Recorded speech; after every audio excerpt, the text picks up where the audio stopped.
A king was so afraid of a nation that he did not raise an army.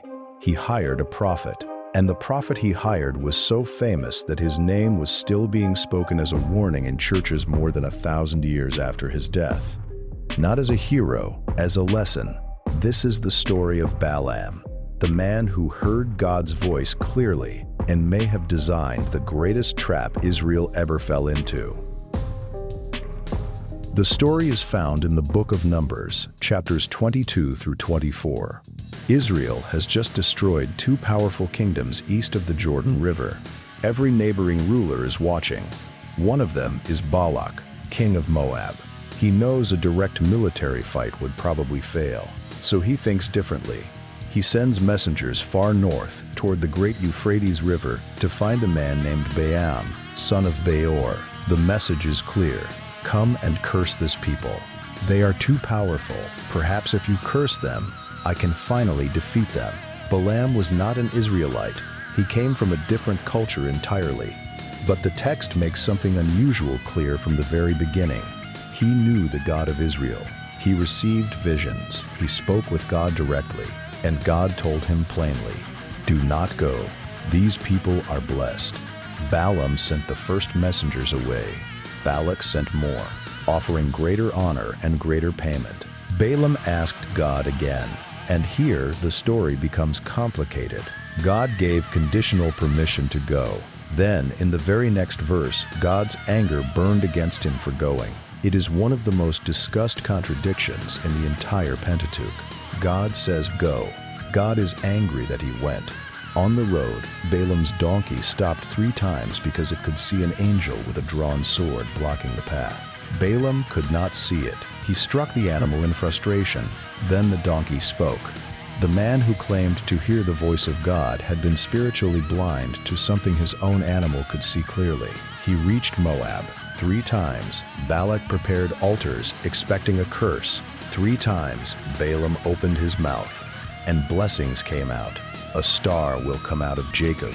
A scepter will rise out of Israel.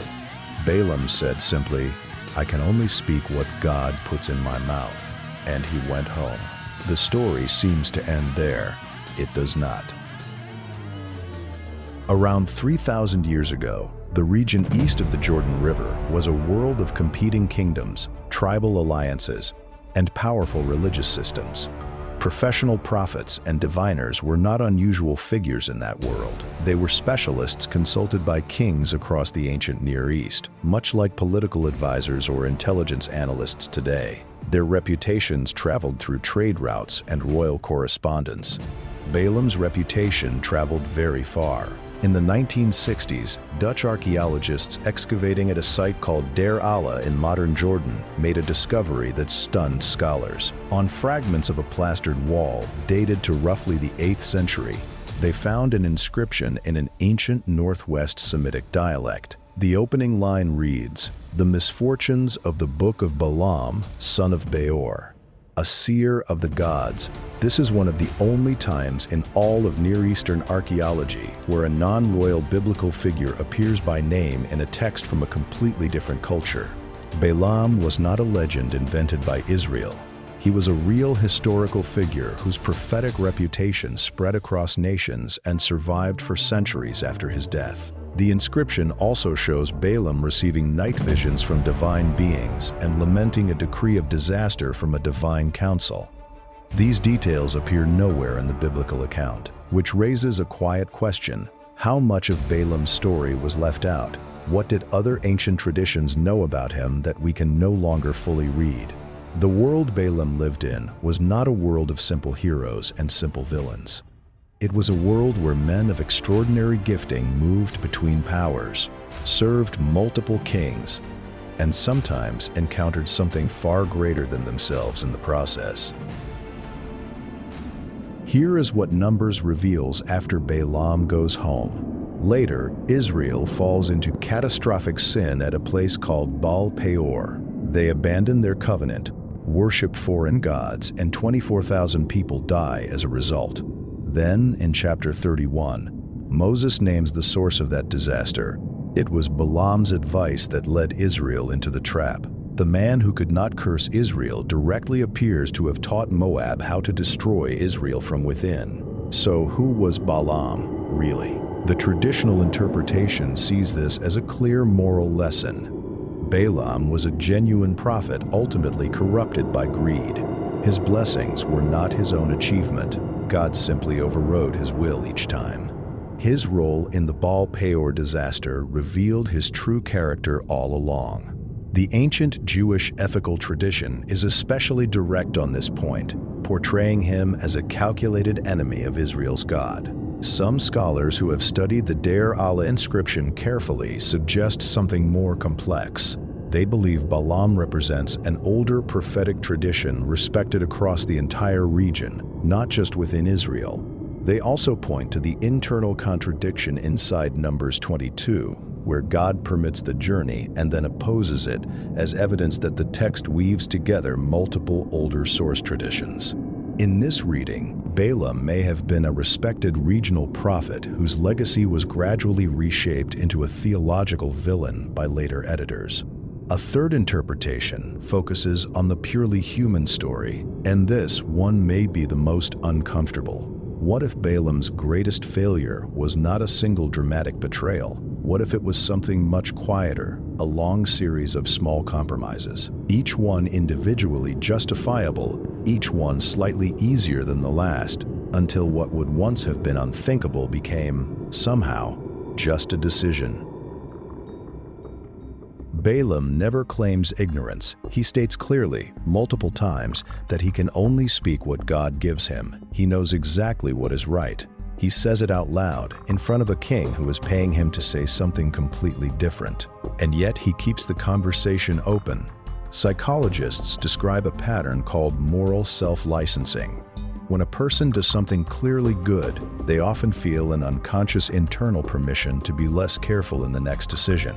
Every time Balaam blessed Israel against Balak's wishes, he may have told himself that his faithfulness in that moment balanced whatever came next.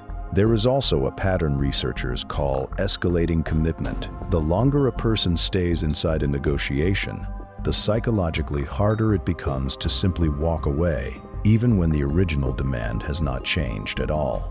Balak kept offering more. Balaam kept engaging. He had every reason to go home after the very first refusal.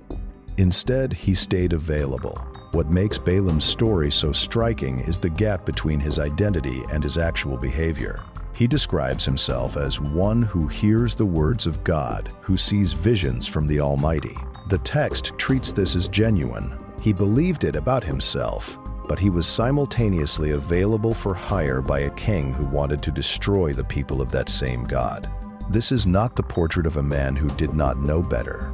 It is the portrait of a man who knew perfectly, and slowly negotiated around that knowledge, step by step, until the distance between who he believed he was and what he was actually doing became too wide to see clearly. This does not make the sacred story smaller, it makes the warning larger. The New Testament returns to Balaam's name 3 separate times. In letters written in the 1st century, he appears as a warning for religious leaders who use spiritual gifts for personal gain. The way of Balaam, the error of Balaam, the teaching of Balaam. These phrases suggest his model was still being followed and still being justified more than 1,000 years after his death. 3,000 years after that death, archaeologists found his name carved on a wall in Jordan. Still remembered, still relevant. Balaam is not a cautionary figure because he was an enemy of God. He is a cautionary figure because he was not. He knew the voice. He heard it clearly. He even repeated it faithfully, 4 times in front of a king who was paying him to say something else entirely. The question his life leaves behind is not really about ancient Moab. It is about what happens when the gap between what we know and what we choose grows quietly wide enough to fall through. If these ancient mysteries interest you, if you want to explore faith through the lens of history and human psychology, subscribe to Éden Unsolved. Every episode is an investigation. Every story has layers you have never been shown. Hit the like button if this made you think. We will see you in the next case.